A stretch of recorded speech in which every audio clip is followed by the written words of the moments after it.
In this session, we will discuss AI's impact on environment. What is artificial intelligence? AI. Artificial intelligence is an emerging technology that enables machines and computers to simulate human intelligence and problem-solving capabilities. Artificial intelligence एक emerging technology है जो कि machines and computer को human intelligence simulate करने के लिए and problem solving capabilities के लिए इनेबल कर रही है। Artificial intelligence is the broad field for creating intelligence system. Intelligence system को क्रिएट करने के लिए आर्टिफिशियल इंटेलिजेंस एक ब्रॉड फील्ड है। What are negative environmental impact of artificial intelligence? Artificial intelligence के नेगेटिव एनवायरमेंटल इम्पैक्ट क्या क्या है?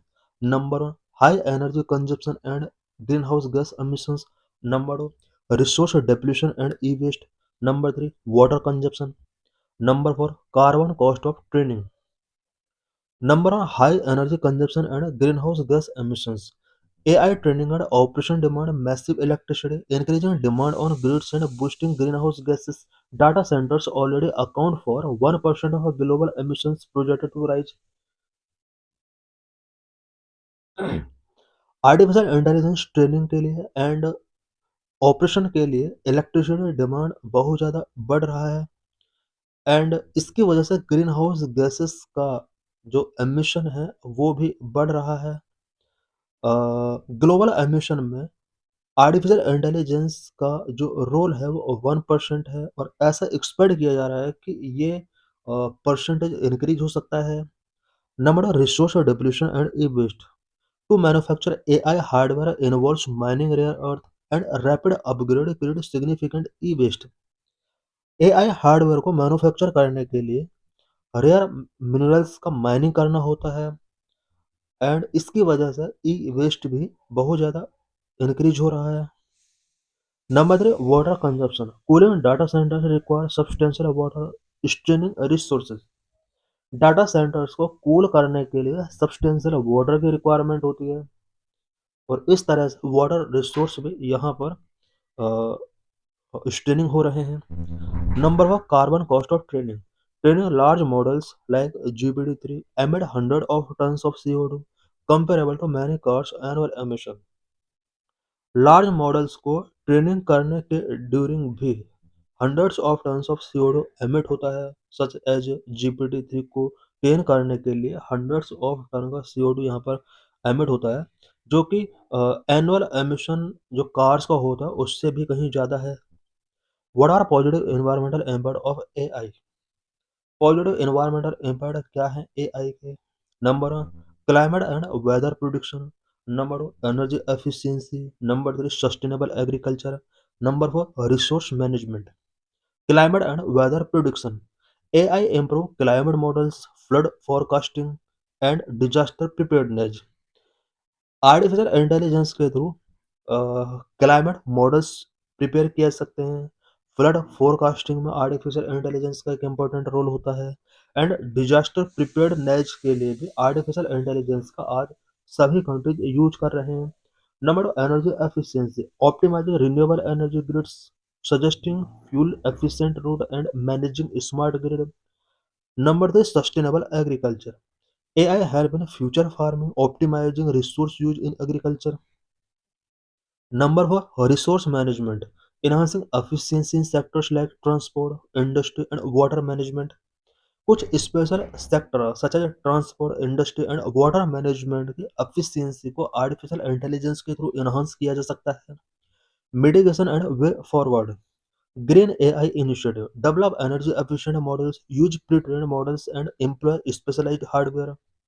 एनर्जी एफिशिएंट मॉडल्स को हमें डेवलप करना होगा, प्री ट्रेन्ड मॉडल्स का यूज करना होगा एंड स्पेशलाइज्ड हार्डवेयर को हमें एम्प्लॉय करना होगा।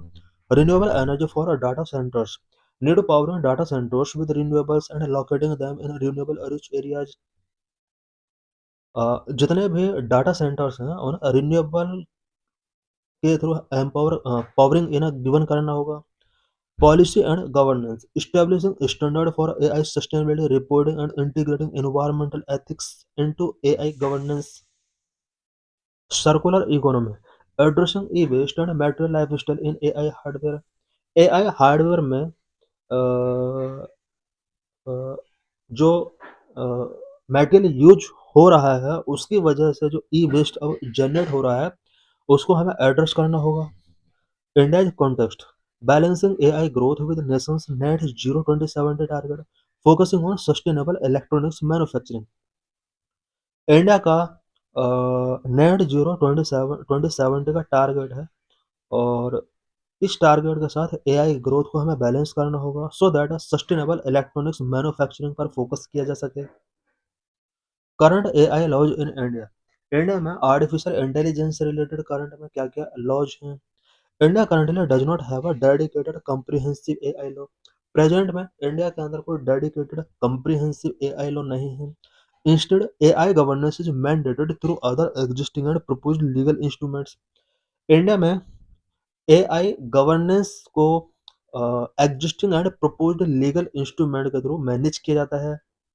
Existing law such as Information and Technology Act 2000, Digital Personal Data Protection Act 2020, and Consumer Protection Act 2019 indirectly cover various aspects of AI use such as data privacy, cyber security, and misinformation through deepfakes. India में artificial intelligence के use से related various aspect को इन 3 act के अंदर cover किया गया है such as data privacy से रिलेटेड, साइबर सिक्योरिटी से रिलेटेड एंड डीप फेक्स के थ्रू जो मिस इन्फॉर्मेशन स्प्रेड किया जाता है इससे रिलेटेड यहाँ पर इन 3 एक्ट के अंदर कुछ एस्पेक्ट को इंक्लूड किया गया है। 3 act information technology which is also known as IT act 2000, next digital personal data protection act DPDP act 2023 and third is consumer protection act 2019। New guidelines MAD recently unveiled the India AI Governance Guidelines 2025, which provided a framework for safe, trustworthy, and responsible AI adoption. Recently ministry of IT ने India AI governance guidelines 2025 unveil किया है जो कि artificial intelligence के safe trustworthy and responsible use के लिए framework provide कराता है। These guideline promote voluntary compliance and techno legal solutions. Government advisories Ministry of IRD has issued advisories requiring a large platform to obtain approval before deploying untested AI models and to label AI generated content to prevent bias and misinformation, especially during elections.